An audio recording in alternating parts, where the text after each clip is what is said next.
सदाशिवसमारम्भं शङ्कराचार्यमध्यमम् अस्मदाचार्यपर्यन्तां वन्दे गुरुपरम्पराम्।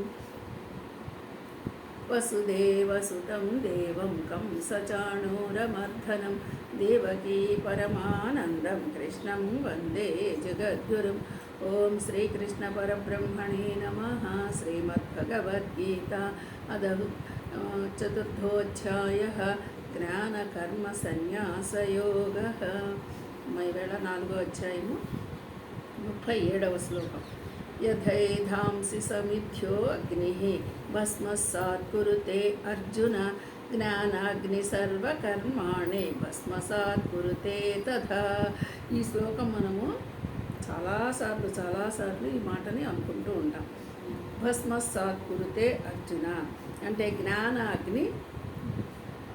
జ్ఞానము అనేటువంటి అగ్నిలో మనము చేసిన కర్మలన్నీ భస్మమైపోతాయి అనే మాట మనకి ఈ శ్లోకంలో తెలుస్తోంది. ఎలాగంటే యథా ఏ ధాంసి సమిద్ధః అగ్నిః భస్మసాత్ కురుతే అర్జున జ్ఞానాగ్ని సర్వకర్మాణి భస్మసాత్ కురుతే తథా.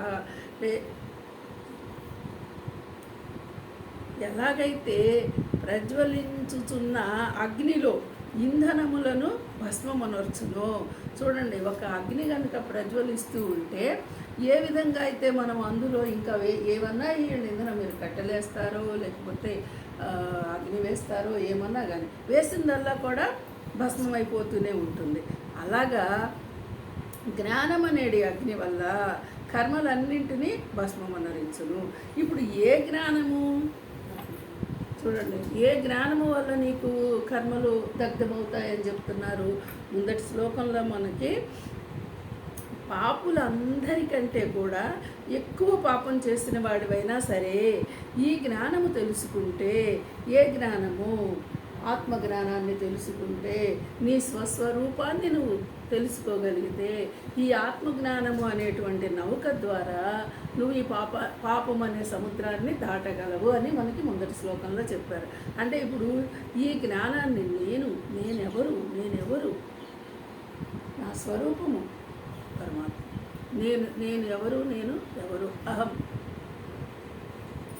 నేనెవరు, ఈ మాటని బాగా నేనే ఆ పరమాత్మ అనేటువంటి జ్ఞానము కనుక కలిగి ఉన్నప్పుడు అదిగో అలాగా ఆ సముద్రాన్ని దాటేసినట్టుగానే ఇక్కడ ఏం చెప్తున్నారు, ఈ కర్మలన్నీ కూడా భస్మమైపోతాయి అంటున్నారు.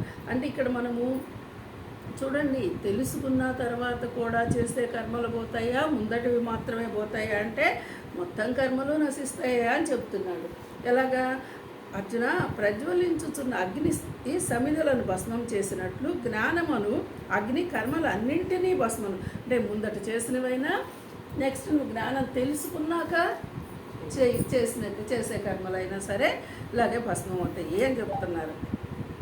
అలాగే తర్వాత శ్లోకం, నహి జ్ఞానేన సదృశ్యం పవిత్రమిహ విద్యతే తస్వయం యోగ సంసిద్ధః కాలే ఆత్మని విందతి.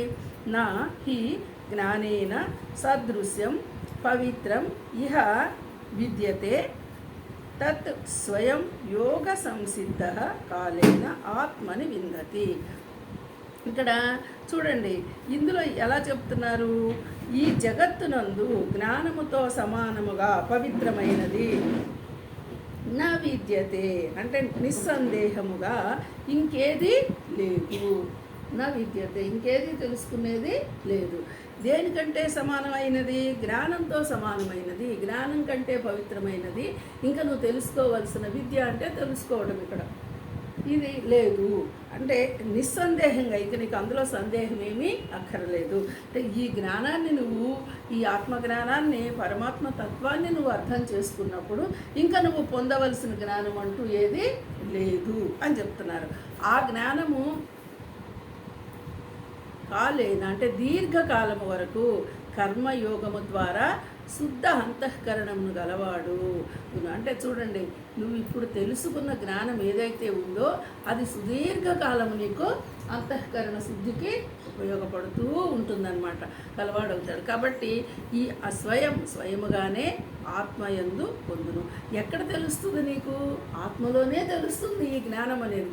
అంటే చూడండి, ఇప్పుడు మనము నిశ్చలంగా నిర్మలంగా నిశ్చలంగాని, అలాగే ఏమంటారు, పరమాత్మ తత్వాన్ని తెలుసుకోవడానికి నిశ్చల స్థితి రావాలి అనేటువంటి మాట చెప్తూ ఉంటారు కదా. ఆ నిశ్చల స్థితిలో నువ్వు ఉండగలిగితే, ఆ నిశ్చలత్వమే పరమాత్మ తత్వము అని నీకు బోధపడితే, ఆ జ్ఞానములో నువ్వు చేసిన కర్మలన్నీ దగ్ధమవుతాయి అంటాడు. అంటే ఇక్కడ ఎందుకు దగ్ధమవుతాయి అంటున్నాడు? అంటే నేను చేశాను కదా, చేసిన పనులకి పాపమో పుణ్యమో అంటిద్దని చెప్తున్నారు కదా, ఎందుకు దగ్ధమైద్ది అంటే, ఇప్పుడు ఇక్కడ చేసినది నేను కాను, చేస్తున్నది ఎవరయ్యా అంటే ఆ పరమాత్మే. అంటే పరమాత్మ, మనమేమంటున్నాం, పరమాత్మ ఏం చేసేవాడు కాదు కదా అని చెప్పేమో మనకి అర్థమవుతుంది. అయినా కూడా పరమాత్మ ద్వారానే ఇవన్నీ నడుస్తున్నాయి అని నీకు ఎప్పుడైతే అర్థమైందో అప్పుడు ఈ కర్మలన్నీ దగ్ధం. అయితే ఇక్కడ పరమాత్మ తత్వాన్ని పక్కకు పెట్టేసి నేను చేస్తున్నాను, నాకు సంబంధించింది, నాది అనుకున్నప్పుడు ఆ కర్మలు నిన్ను అంటుకొనే ఉంటాయి, వదలవు. ఇప్పుడు చేసేవాడిని నేను కాదు అని నిన్నంతా మనం చెప్పుకున్నాం కదా ఉపనిషత్తులో. ఈ చైతన్యం ఈ చైతన్యాన్ని ద్వారా నువ్వు పరమాత్మని గుర్తించగలిగినప్పుడు ఆ కర్మలు నిన్ను అంటవు. అంటే ఇక్కడ పెద్ద విషయమేం లేదు. పాపం ఎందుకో మరి భగవానుడు ఇంత జాగ్రత్తగా చెప్పినా కూడా మనము దానిలో ఉండడం అనేది కొంచెం కష్టంగా ఉంది. కానీ చాలా సింపుల్. నేను అనుకుంటే నాకు అంటుతుంది, నేను కాదు అనుకుంటే నాకు అంటదు. మరి నేను కాదు అని ఎందుకు అనుకోలేకపోతున్నామంటే, మరి ఈ దేహాత్మ భావము పోవాలి. నేను పరమాత్మ, నేను దేహాన్ని కాను, నేను పరమాత్మని. మనకి ఎంత చెప్పినా దేహాత్మ భావము పరమాత్మ. రెండవది ఆత్మ అనాత్మ. అనాత్మతత్వం గురించి మనము చాలా విస్తృతంగా, అనాత్మ ఏదంటే కనిపించేదంతా అనాత్మ, కనపడనది ఆత్మ.